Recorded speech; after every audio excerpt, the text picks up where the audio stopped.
नमस्कार, जय हिंद, जय श्री राम दोस्तों। शिवम चौधरी ऑफिशियल में आप सबका स्वागत है। आगे बढ़ने से पहले आप सबसे रिक्वेस्ट है, वीडियो को लाइक कीजिए, चैनल को सब्सक्राइब कीजिए और शेयर करना मत भूलिएगा।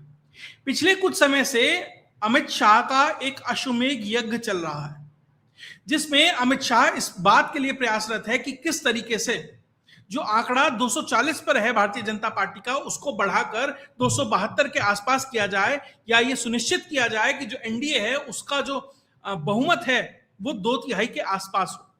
उसके लिए लोकसभा हो, राज्यसभा हो, या जितने राज्यों में चुनाव हो रहे हैं उसमें पूरी जान भारतीय जनता पार्टी और अमित शाह की तरफ से झोंक दी गई है। और राज्यसभा की एक एक सीट के लिए, लोकसभा की एक एक सीट के लिए, एक एक विधानसभा के लिए जिस तरीके से प्रयासरत है, उसने पूरे के पूरे अपोजिशन और जो विपक्ष है, या कहें जो पूरा का पूरा जो सिस्टम है, उसने कहीं ना कहीं उसे हिलाकर रख दिया है कि जिस ब्रूटल मोड में अब ये चल रहे हैं वो किसी को छोड़ने वाले नहीं है। इसी क्रम में मध्य प्रदेश के अंदर भी राज्यसभा के चुनाव होते हैं, जिसमें बीजेपी की 2 सीटें सुनिश्चित थी और तीसरे के ऊपर मुकाबला था। और बीजेपी जिस तरीके से उस सीट को जीतती है वो अप्रत्याशित था। हर किसी को झटका लगा कि कैसे बीजेपी वो जीत सुनिश्चित कर पाई वहां की कांग्रेस की जो कैंडिडेट हैं मीनाक्षी नटराजन, उनकी गलती की वजह से। जब ये चुनाव हो रहा था तो उससे पहले जो मुख्यमंत्री हैं मध्य प्रदेश के, मोहन यादव, उनसे एक सवाल पूछा गया था कि उन्होंने कहा था कि हम 3 सीट जीतेंगे। तो सवाल पूछा कैसे, तो उन्होंने कहा देख लीजिएगा। और जब रिजल्ट आए तो ये जो मोहन यादव है, जो उनकी राजनीति का एक तरीके से उन्होंने जो डिलीवर करने के लिए कमिटमेंट दिया था, ये दिखाता है कि उन्होंने पूरा करके दिखाया। मोहन यादव को यह माना जाता है कि वो अमित शाह के हैंडपिक्ड हैं, सेंटर से हैंडपिक हुए हैं।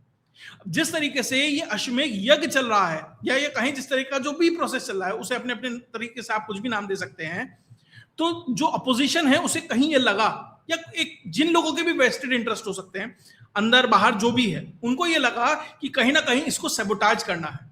अब शायद उनकी इतनी हिम्मत नहीं है कि अमित शाह के ऊपर डायरेक्ट कुछ कहा जाए या किया जाए। तो जो अमित शाह के विश्वस्त हैं या जो उनके हैंडपिक्ड हैं, उनको अब टारगेट किया जा रहा है। क्या इसी कड़ी में अब लोग ये सवाल पूछने लगे हैं कि क्या इसी कड़ी में जो एक तरीके से हिट जॉब हुआ है मोहन यादव के ऊपर इंडियन एक्सप्रेस के द्वारा, क्या ये उसी का हिस्सा है? क्या हिट जॉब है, इसके बारे में तो बात करेंगे। और सीएमओ की तरफ से, यानी चीफ मिनिस्टर ऑफिस की तरफ से जो स्पष्टीकरण आया है, क्योंकि अगर कोई भी आपको मामला देखना है तो आपको दोनों पक्ष देखने पड़ेंगे, पक्ष भी और विपक्ष भी। आरोप लगा दिया गया, लेकिन जब उसका स्पष्टीकरण आया है तो उसके ऊपर वो इंडियन एक्सप्रेस अखबार जो इस खबर को छाप रहा है, अब उसका क्या तर्क रहेगा, उसकी तरफ से क्या आएगा, ये देखना महत्वपूर्ण है। दोनों विषयों पर चर्चा होगी, लेकिन उससे पहले एक फोटो देख लेते हैं। ये इंडियन एक्सप्रेस अखबार के मालिक हैं अनंत गोयनका, वो इस अखबार को चलाते हैं।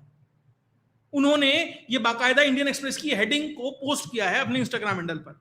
His government mapped Ujjain infra push, Madhya Pradesh CM Mohan Yadav family bought land in prime areas.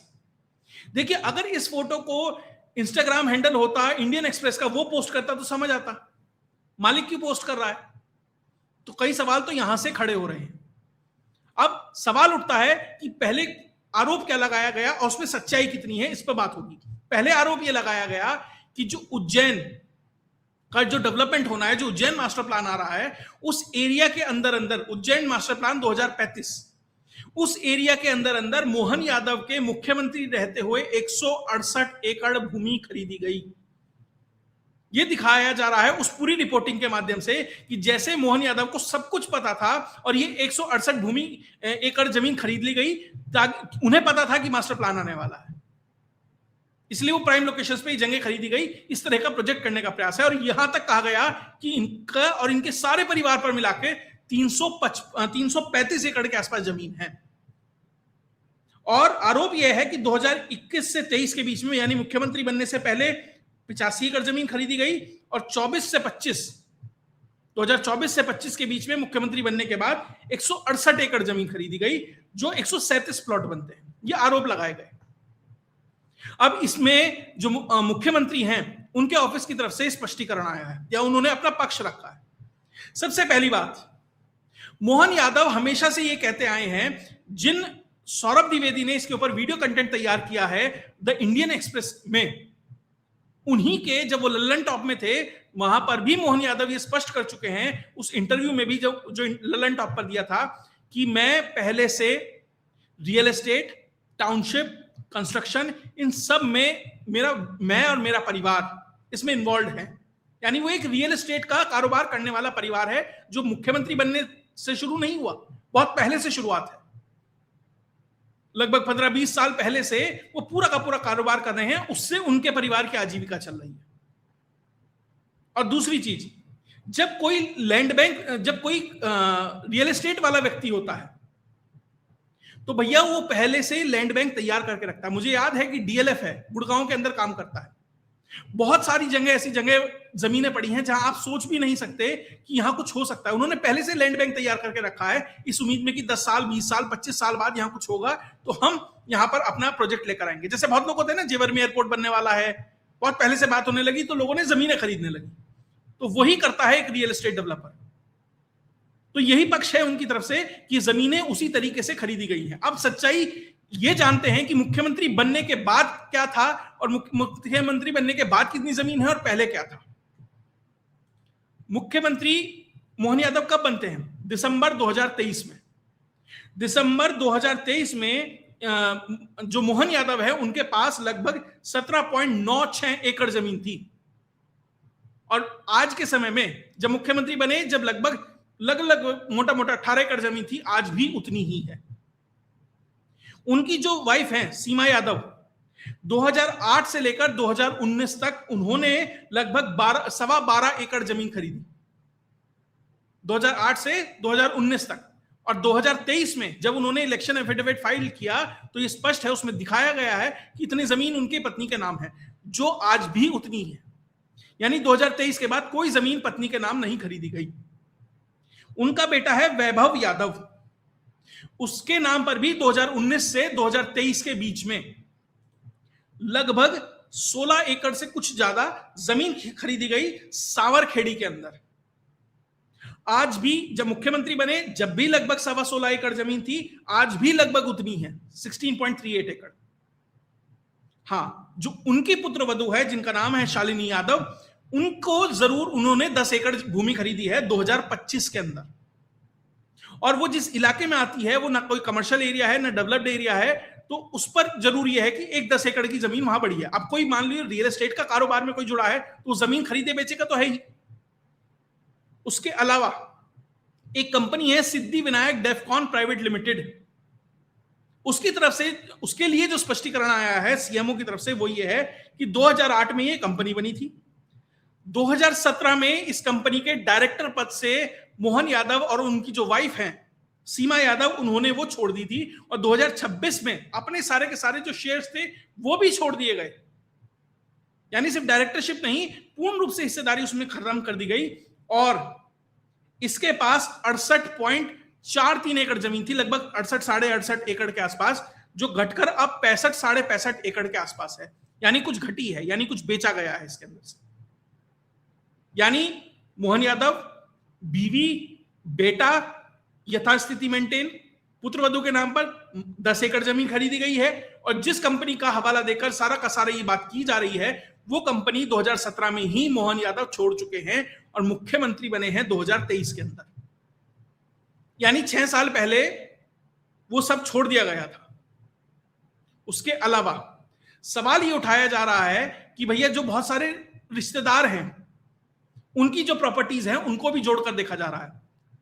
अब भैया किसी के पीछे यादव लगा है, कोई परिवार में है, चाचा, ताऊ, मामा, फूफा, सबको जोड़ लिया जाए तो मुझे लग रहा है कि ये 335 एकड़ भी शायद कम होगी, हो सकता है और बड़ा हो जाए। कि आप कुनबे को कितना बढ़ाना चाहते हैं, कितना बड़ा करना चाहते हैं, तो आप जमीन बढ़ती चली जाएगी। और मोहन यादव इस बात को पहले ही कह चुके हैं इंटरव्यू के अंदर, साथ ही अपने इलेक्शन एफिडेविट के अंदर, कि भैया इतनी इतनी जमीन है, मैं रियल एस्टेट का कारोबारी हूं, यही मेरी आजीविका का सोर्स है। बाकायदा वहां बताया भी था किस तरीके से परिवार में एक दोस्त था, उसके साथ मिलकर ये सब किया गया था, तो उसी को लेकर वो आगे बढ़ा गया। उसके अलावा इसमें एक और चीज आती है, एक उल्लेख किया गया है उज्जैन मास्टर प्लान का। ये उज्जैन मास्टर प्लान 2035 है, जिसको तैयार किया गया 2019 और 20 के लगभग आसपास।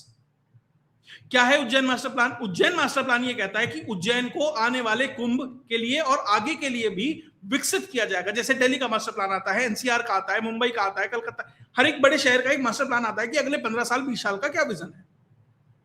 ये 2019-20 में तैयार किया गया। आने वाली पॉपुलेशन कैसे बढ़ेगी, क्या इंडस्ट्री आएंगी, उस हिसाब से वो हर एक का शहर का तय होता है। और इसको इंप्लीमेंट किया गया मई 2023 के अंदर, और मोहन यादव मुख्यमंत्री बनते हैं 13 दिसंबर 2023। मई में होता है, 23 में बनते हैं, यानी वहां भी 7-8 महीने का एक सीधा सीधा फर्क दिखाई देता है। तो जो लोग ये कह रहे हैं कि 168 जगह ले ली, 168 एकड़ उज्जैन मास्टर प्लान तो बहुत पहले आ गया, बहुत पहले तैयार किया गया, इंप्लीमेंट बनने से पहले कर दिया गया, मुख्यमंत्री बनने से पहले वो इंप्लीमेंट हो चुका है। तो किस तरीके से जोड़ रहे हैं? अब ये कम से कम इंडियन एक्सप्रेस को इस पे थोड़ा सा और तथ्यात्मक रूप से इलेबोरेट करके बताना चाहिए कि भैया ये और उसमें ये कह दिया गया उसके पास इतनी है, इतनी है, इतनी है, बस। और वो इस तरीके से दिख रहा है पूरा का पूरा पिक्चर कि जैसे मुख्यमंत्री बनने के बाद ही पूरे मध्य प्रदेश पे कब्जा करना शुरू कर दिया। अब मान लीजिए आप डीएलएफ वाला है, मालिक है, केपी सिंह शायद नाम है, आज वो हरियाणा का मुख्यमंत्री बन जाए और आप ये कहें भैया उसके पास 3 साल बाद आप ये कहें भैया उसके पास तो फला 1000 एकड़ जमीन है। अरे भाई साहब, उसमें पहले से थी, उसका कारोबार था वो। हाँ, आप ये बताइए कि ये लैंड डील में ये गड़बड़ हुई है, ये इतनी की थी, इतनी की खरीद ली, आप ये बता सकते हैं। भैया ये फला की थी, कब्जा कर लिया। आप इस तरीके से अगर उसे बताएंगे तो समझ भी आता है कि भैया कहीं कोई गड़बड़ है। लेकिन एक कारोबार में कोई कंपनी जुड़ी हुई है या व्यक्ति जुड़ा हुआ है और मुख्यमंत्री बनने के बाद उसमें कोई बढ़ोतरी नहीं हुई है, तो फिर एक काउंटर सवाल तो उठता ही है कि किस इंटेंशन से, क्या ये हिट जॉब है क्या? और ये तो एक तरीके से अपॉर्चुनिटी है कांग्रेस के पास। मान लीजिए चारा घोटाला हुआ था बिहार के अंदर, लालू प्रसाद यादव का, खोला किसने? सुशील मोदी ने, एफआईआर दर्ज कराई गई, जेल गया। आपका शीश महल का घोटाला हुआ दिल्ली के अंदर, कांग्रेस ने एफआईआर दर्ज कराई, कांग्रेस ने ही कराई, बीजेपी भी बाद में जुड़ी, अरविंद केजरीवाल जेल गया। आपको यह लगता है गड़बड़ है तो कांग्रेस उसको मुद्दा बनाए और उठाए, अगर है तो जाए और कोर्ट के माध्यम से जो भी एक्शन हो सकता है वो करे, क्योंकि कमलनाथ खुद 200 करोड़ से ऊपर की प्रॉपर्टी के मालिक हैं। दिग्विजय सिंह अपने आप को राजा बताते हैं। जीतू पटवारी जब राजनीति में आए और अब आए, उसमें आप अंतर देख लीजिए। अब सवाल तो यह भी उठ रहा है कि भैया जो कर्नाटक के नए मुख्यमंत्री बने हैं, उनकी प्रॉपर्टी आज 1342 करोड़ रुपए है। देखिए, अगर दुकान खुलेगी, कच्चा चिट्ठा मान लीजिए खुलेगा, सबके बारे में बात, एक के बारे में बात होगी, बात सबके बारे में होगी ना। फिर जब वो राजनीति में आए, किस परिवार से आते थे, आज कैसे वो लगभग 1350 करोड़ रुपए के मालिक हो गए, क्या खनन से जुड़ा काम है, क्या रियल एस्टेट से जुड़ा काम है, फिर तो वो भी जवाब दें। और ये उनकी लीगल घोषित संपत्ति है। अब बात फिर जो कांग्रेस के सबसे बड़े पोस्टर बॉय हैं, जो दलितों का चेहरा लेकर, जिनको लेकर कांग्रेस चल रही है, मल्लिकार्जुन खड़गे, उनके बेटे ने किस तरीके से 30 एकड़ से ज्यादा जमीन प्राइम लोकेशंस पे, कहीं फ्री पे मिला है, कहीं SC/ST के नाम पर छूट में मिला है, 100 करोड़ की प्रॉपर्टी की वैल्यूएशन है आज के समय में, वो कहां से आई इतनी सब कुछ? और ये तो ये कहते हैं खड़गे साहब हम तो बड़े गरीब परिवार से आते हैं। जिस कॉन्स्टिट्यूएंसी को वो रिप्रेजेंट करते हैं, कलबुर्गी को, वो कर्नाटक के सबसे गरीब और पिछड़े इलाकों में से है। और इस पूरे के पूरे विवाद में अखिलेश यादव भी कूद जाते हैं। वो अखिलेश यादव किस नैतिकता पे बात कर रहे हैं? जिन्होंने लखनऊ आगरा एक्सप्रेसवे जब बन रहा था तो 30 किलोमीटर का एक एक्सटेंशन इसलिए बढ़वा दिया गया, मतलब थोड़ी उसकी लेंथ इसलिए बढ़वा दी गई क्योंकि सफाई के पास से जाना था। और इसके अलावा जो और बहुत सारे एनालिस्ट हैं, जो और बहुत सारे लोग हैं, वो इस तरीके से भी जोड़कर देख रहे हैं कि जैसे जितने भी हिंदुओं के मानबिंदु हैं, उनको अब कहीं ना कहीं टारगेट किया जा रहा है, एक बैड PR क्रिएट किया जाए। मैं ये नहीं कह रहा कि इसमें हर चीज हिंदू से जोड़ दी जाए, लेकिन जो दिख रहा है वो है भाई राम मंदिर वाला मुद्दा है, उसके लिए एक बैड PR क्रिएट किया जा रहा है। उसमें गड़बड़ हुई या नहीं हुई, जो भी है, मैं कह रहा हूं जांच होनी चाहिए, स्पष्ट होनी चाहिए। जो भी हो उसको आप सजा दीजिए, मैं सबसे आगे खड़ा हूं उसके समर्थन में। 200 करोड़ की हो, 2000 करोड़ की हो, 2 रुपए की हो चोरी, वो पकड़ी जानी चाहिए। लेकिन जो बैड पीआर क्रिएट हो रहा है, जैसे प्रभु राम ने सब कुछ गड़बड़ कर दिया, हिंदुओं ने सब कुछ गड़बड़ कर दिया, हो सकता है मैनेजमेंट में गड़बड़ हुई हो, उसकी जांच होनी चाहिए। ऐसे ही एक बैड पीआर क्रिएट किया जा रहा है उज्जैन के लिए, क्योंकि वहां कुंभ होना है, क्योंकि जिस तरह के कुंभ का सफल आयोजन उत्तर प्रदेश में हुआ, अब उज्जैन में भी होगा, और उसके बाद जो लहर उठेगी तो वो कहीं उससे घबराहट तो नहीं है। अभी मोहन यादव पहली बार के मुख्यमंत्री हैं, लेकिन अगर दोबारा से स्थापित हो जाते हैं तो जो एक यादव वोट बैंक को बपौती मानकर बैठे हैं अखिलेश यादव या तेजस्वी यादव, कहीं उनको कोई दिक्कत परेशानी ना हो। क्या वो टीम एक्टिव है? क्या बहुत सारी चीजें हैं जो शायद इस पूरे समीकरण से बहुत सहज और सहमत नहीं है, इसलिए उनकी तरफ से पूर्ण रूप से प्रयास है कहीं ना कहीं कुछ गड़बड़ हो।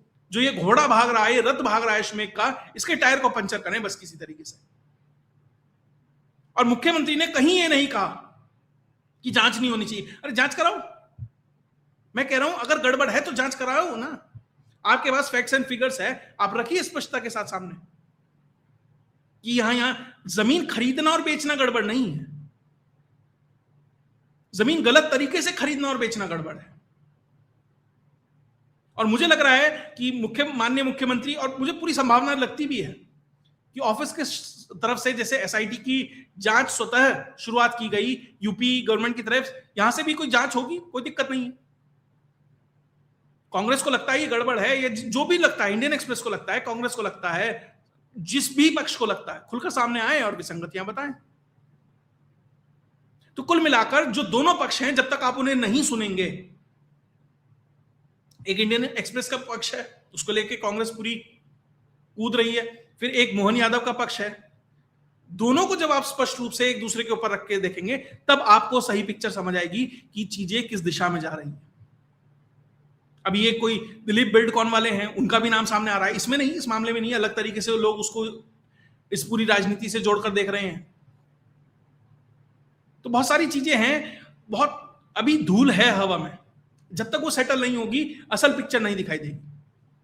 मुझे लग रहा है तब तक के लिए थोड़ा इंतजार करना चाहिए, क्योंकि बहुत सारे लोग इस पूरे मामले में लगे होंगे ढूंढने में और सब कुछ में, तो जल्द ही चीजें स्पष्ट हो जाएंगी। जो भी होगा आपके सामने लेके आता रहूंगा। अगर आपको ये वीडियो विश्लेषण अच्छा लगा तो वीडियो को लाइक कीजिए, चैनल को सब्सक्राइब कीजिए और शेयर करना मत भूलिएगा। जय हिंद, जय भारत।